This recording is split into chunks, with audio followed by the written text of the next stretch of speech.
began in the heart of Melbourne. You are not Australia. A man with a camera was their target. Police had to drag him out. Thousands had gathered at the corner of Flinders and Swanston Streets for the March for Australia rally that was held in capitals around the country. People here say they're concerned about mass migration. Like I said, I'm not racist. Anybody's welcome. I've got a lot of mates that are multicultural, you know, we all have a beer together and have a laugh, but yeah, so I'm not against it. It's just we need to slow the numbers down a little bit, I think. And when I'm not against immigrants, they've got to stop bringing them in until we can support them, you know, put houses up. Australia's got to be treated better. We have grandchildren and they're growing up. What world are we leaving for them in Australia? Rafi Sydney travelled from the Mornington Peninsula to take part in the rally. How do you think mass migration will affect your grandchildren? I don't want them to become under Sharia law. Sorry? I don't want them to become under Sharia law. Well, do you know people on the Mornington Peninsula that practice it already? No, I don't personally.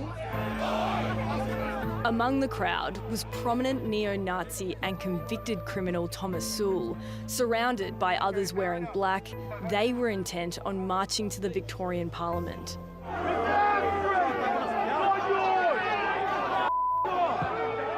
The March for Australia rally has begun here at Flinders Street. They've been held up here for about 30 minutes. The idea was to march up through Swanston Street in the city, but they've been blocked off by a line of police officers. And now on Swanston Street, heavily armed officers have arrived. Police diverted the rally up Elizabeth Street to prevent them coming face to face with the opposing pro-Palestine rally, which has run every Sunday for almost 100 weeks. That plan failed.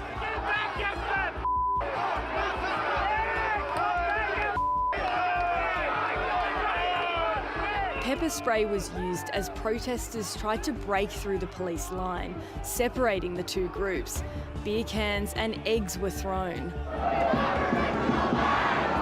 Each side had their own chants and held up signs baiting each other.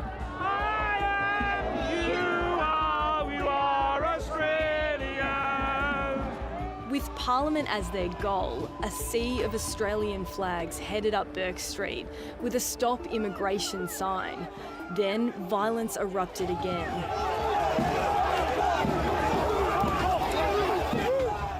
A man was filmed handing out White Australia flyers, claiming the government was bringing in too many so-called third worlders, making the country less white and more brown.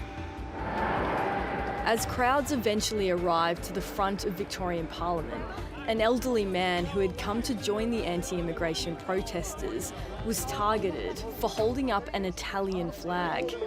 You've been asked by the organiser. Take it down or off. Half of the people here, they come from migrants. They're migrants. You're not following the rules, buddy. The Australians. No, that's why we don't want immigrants, because like you. Standing on the steps of the Victorian Parliament, this neo-Nazi had his moment. If we want to secure our Australia and not Parliament's Australia, then we have to stop immigration. Thomas Sewell finished his speech without interruption. I don't think a neo-Nazi should be allowed to do this anywhere in Australia, but here in Melbourne they tend to get away with it because Victoria Police don't have the powers to move them on. How do you feel about a neo-Nazi being able to stand on the steps of Parliament and address the public? It was appalling to see that he had a platform, but we need to do what I'm doing right here and right now, call it out for what it was, bigoted, disgraceful language that was hurtful. You sound appalled about the scenes and behaviour yesterday. Why shouldn't Victoria have tougher move-on laws like New South Wales? Well, we do have those sorts of laws, and in fact the police yesterday could designate the area and had additional powers to deal with the disruption. Brad Batten is the state opposition leader in Victoria.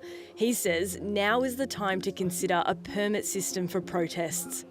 There's registration systems for protests all the way across this country except Victoria. And all it does is it allows Victoria Police to work with protest organisers. People can still protest, but they might be in different parts of the city. What evidence does the government and police have to show that permit systems don't work? If you want to look at evidence, you could look at the big march that occurred on the Sydney Harbour Bridge, and that's probably the clearest evidence of where there was a permit system in place, and the police rejected it, but then it was overturned at a court level. Late in the day, men in black, along with neo-Nazi Thomas Sewell, stormed a First Nations protest camp on the outskirts of the city. Look at him, how proud he is. Look at him. Look at him. As the day ended, clashes continued as protesters tried to get home from Flinders Street Station. 12 people were arrested and 2 officers were injured. Police are now reviewing CCTV to investigate further offences.